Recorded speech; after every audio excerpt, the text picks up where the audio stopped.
elkarteak urte mordoxka bagoaz ja Ordizira etorri, eta sagardo eguna antolatzen eta ospatzen.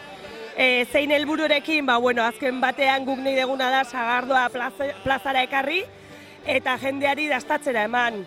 Horretaz gain, sagardogilek beak etortzen dira bere sagardoriko berenakin, baina kontatzera ere, zer dago sagardo horren atzean, sagardotegiak daudela, familiak daude, histori luze bat dauka produktu honek euskal kulturaekin eta historiakin lotua, eta gure asmoa ordun da sagardoa produktua ekarri, baina baita ere azken berrikuntzak eta kontatu.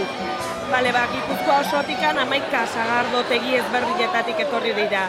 Eskualde guztitakoak, gehien baten Donostialde ingurukok die, baina gero Goierriko 5 sagardotegik ere hemen dia, Urola kostakok ere, Tolosaldekok ere badia, eskualde guztitatik datozte Gipuzkoa mailan.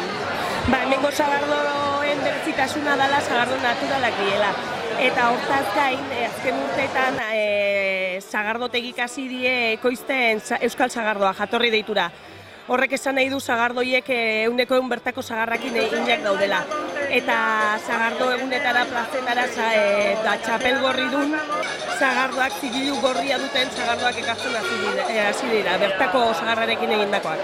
1000 bat pertsona inguru hola kalkulatzen ditugu, 7tik 9 izaten da, eta egia esan gelditu gabe oten gea, basoak saltzen, sagardogilek ere sagardo ateatzen gelditu gabe, eta gero ere egiten dugu elkarlana Ordiziko aurten 7 tabernekin, eta ekartzen dituzte beraien pintxoak ona, eta guk hemen saltzen ditugu sagardo postu bakoitzak saltzen du taberna baten pintxoa.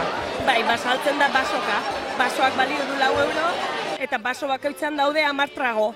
Orduan, 10 tragotxo horiekin juntzaitezke sagardo etxetxo, sagardo tegi ezberdinetatik sagardoa probatzen. Zenbait sofritu genduan